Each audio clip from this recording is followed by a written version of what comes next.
রসগোল্লা মিষ্টি বানানো কিন্তু খুবই সহজ, তবে এটা সফট হওয়া আর পারফেক্ট হওয়াটা, স্পঞ্জ হওয়া তেমন একটা কিন্তু সহজ নয়। তো চলুন আজকে আমি আপনাদের সাথে রসগোল্লার পারফেক্ট একটা রেসিপি শেয়ার করব। তবে শুরুতেই আমি একটা কথা বলে নিচ্ছি, আমি কিন্তু মিষ্টি ক্লাসের কোর্স করেছি। কোর্স করার কারণে আর প্র্যাকটিসের মাধ্যমে আমার মিষ্টিগুলো পারফেক্ট হচ্ছে। এনিওয়েজ, আমি এখানে 2 লিটার দুধের ছানা করে নিয়েছিলাম। ফুল ফ্যাট 2 লিটার দুধের ছানা আমার প্রায় 441 গ্রামের মতো হয়েছে। ছানা কাটার পরে আমি 2 থেকে 3 ঘন্টা সেই ছানাটাকে ভালো করে ঝুলিয়ে রেখেছিলাম, যাতে করে পানিটুকু ঝরে যায়। ভিডিওতে দেখে হয়তো বুঝতে পারছেন যে ছানার টেক্সচার কতটা সফট হয়েছে। ছানাটা নামিয়ে নেওয়ার পর আমি এখানে সুজি আর কিছু ময়দার গুঁড়ো অ্যাড করেছিলাম। এখন আমি 441 গ্রামের ছানার পরিমাণ যতটুকু দিতে হবে আমি ঠিক ততটুকুই দিয়েছিলাম। খুবই আলতো হাতে ছানাটাকে আমি মথে নিয়েছি। তারপরে আমি প্রতিটা মিষ্টি প্রায় 15 থেকে 18 গ্রামের মধ্যে রেখেছি। একটা ফিক্সড মেজারমেন্ট করলে প্রতিটা মিষ্টি একই সাইজের হয়। মিষ্টি বানাতে বানাতে আমি একপাশে চিনির শিরাটাও রেডি করে নিয়েছি। এখানে আমি 2 কাপ চিনির শিরা রেডি করেছিলাম, সাথে পানি মিক্স করেছি পরিমাণ মতো। ক্ষেত্রে চিনি আর পানির পরিমাণটা যদি পারফেক্টলি না হয়, মিষ্টি কিন্তু ফেটে যাওয়ার সম্ভাবনা খুব বেশি থাকে। যেহেতু এটা স্পঞ্জ অ্যান্ড রসগোল্লা, তো এটা রসটার পরিমাণটা এক্সাক্ট পারফেক্ট মেজারমেন্টটা হতে হয়। রসগোল্লা মিষ্টিটা আমি ঢেকে রান্না করব না, এটা আমি ঝাঁকে রান্না করব।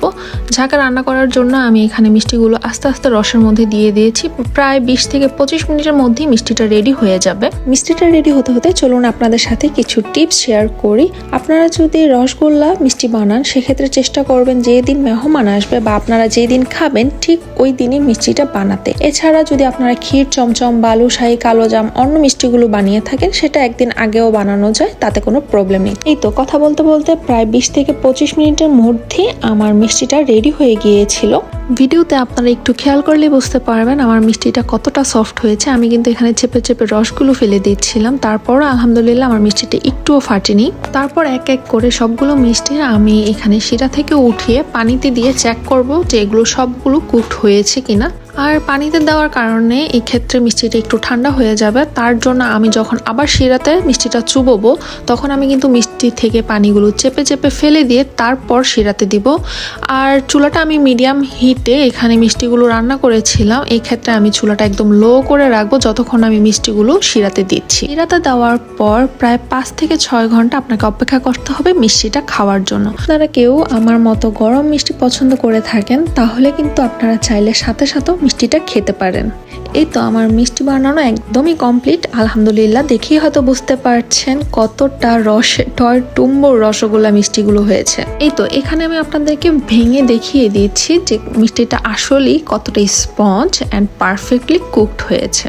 আর মিষ্টিটা খুব বেশি গরম থাকার কারণে আমি যে ভেঙে আপনাদেরকে দেখাবো তাও ঠিকমতো পারছিলাম না, তবুও চেষ্টা করছি ভিডিওতে দেখানোর, যাতে করে আপনারা বুঝতে পারেন যে রসগোল্লা মিষ্টিটা আমার কতটা পারফেক্টলি কুকড হয়েছে আর স্পঞ্জ হয়েছে। সো এই ছিল আমার মিষ্টির ফুল রেসিপির ভিডিও। ইনশাল্লাহ স্টেপ বাই স্টেপ আমি অন্য মিষ্টিগুলো বানালে আপনাদের সাথে রেসিপিগুলো শেয়ার করব। সেক্ষেত্রে আপনারা আমার পেজে লাইক এবং ফলো করে রাখবেন। আজকের ভিডিওটা এই পর্যন্তই। Thanks for watching. আল্লাহ হাফেজ।